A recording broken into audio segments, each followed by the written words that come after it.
يوم 21/7 هيتعرض فيلم اوبنهايمر. ممكن ده يبان خبر عادي جدا، لكن اللي مش عادي ان مخرج الفيلم قال ان الفيلم مش هيكون فيه اي مؤثرات بصريه. عارف ده معناه ايه؟ ده معناه اننا هنشوف تمثيل للانفجار النووي حقيقي، مش فوتوشوب في فيلم سينما. يمكن الفيلم حصلت حواليه دوشه كتير من قبل ما ينزل عشان الكاست الجامد جدا بتاعه زي كيليان مورفي او المصري رامي مالك مثلا، ويمكن عشان احتمال كبير يتمنع عرضه في مصر ودول عربيه غيرها كتير بسبب كام مشهد كده. مش بس كده، لا ده كمان المخرج بتاعه هو كريستوفر نولان، المخرج الجامد جدا اللي اخد اوسكار اكتر من مره. الفيلم بيتكلم عن روبرت اوبنهايمر، الفيزيائي المعروف او نقدر نقول ابو القنبله الذريه، اللي كانت مجرد فكره من علماء الفيزياء عشان يربطوا اسمهم بالسياسه او عشان يدخلوا التاريخ، وفضلت مجرد فكره عشان محدش كان عارف نتيجتها ايه، وكمان ما كانوش لاقيين المكان اللي هيستحمل انفجار بالحجم ده لحد سنه 1945 لما العلماء قالوا لرئيس امريكا ايه، فقام قال لهم ايه؟ قال لهم مش هنستخدم بقى القنبله الذريه دي ولا ايه؟ قال لهم ماشي نستخدمها. قالوا طب نستخدمها فين؟ راح فاتح الخريطه كده، راح قال لهم ما تيجي نرميها هنا في هيروشيما مثلا. قالوا على طول كده بكرتونتها؟ قال لهم نرميها.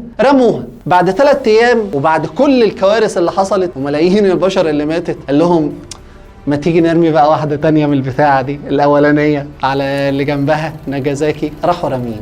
مات في الحكاية دي 7 مليون بني آدم، وبعد ما كانوا اليابانيين يعني شبه بعض كده بالتقريب بسبب بعض الجينات أو بسبب إن هم عرق آسيوي، بقى اليابانيين زي ما أنت شايف كده كأنهم طالعين من مكان التصوير. والسؤال هنا بقى، هل الرئيس الأمريكي ترومان كان عارف نتيجة اللي عمله ده؟ الغريب إن الدول لحد دلوقتي لسه متمسكة بفكرة النووي وعاجبهم الرعب اللي عاملينه للدول اللي حواليهم، خصوصا لما الوضع اتغير وما بقاش زي زمان. يعني الأول كانت أي دولة عندها نووي ما تقدرش تضرب دولة من دول الحدود عشان هي نفسها ما تتأثرش، لكن دلوقتي الموضوع اتطور واخترعوا قنابل نووية لنطاق محدود، يعني ينفع ان انا اضربك بالنووي من غير انا ما اتأثر بأي شكل، وبدأوا يسموه السلاح النووي التكتيكي، واللي فعلا روسيا بتفكر ان هي تستخدمه ضد اوكرانيا، وكوريا الشمالية عملت عليه بعض التجارب. وده لما يحصل عموما هيغير فكرتنا تماما عن الحروب لو لا قدر الله قامت حرب عالمية ثالثة يعني. ده غير ان العالم مؤخرا راح لحروب تانية خالص، جايز مش بقوة النووي ولا بسرعة تدميره، لكنها في نفس تأثيره بالظبط،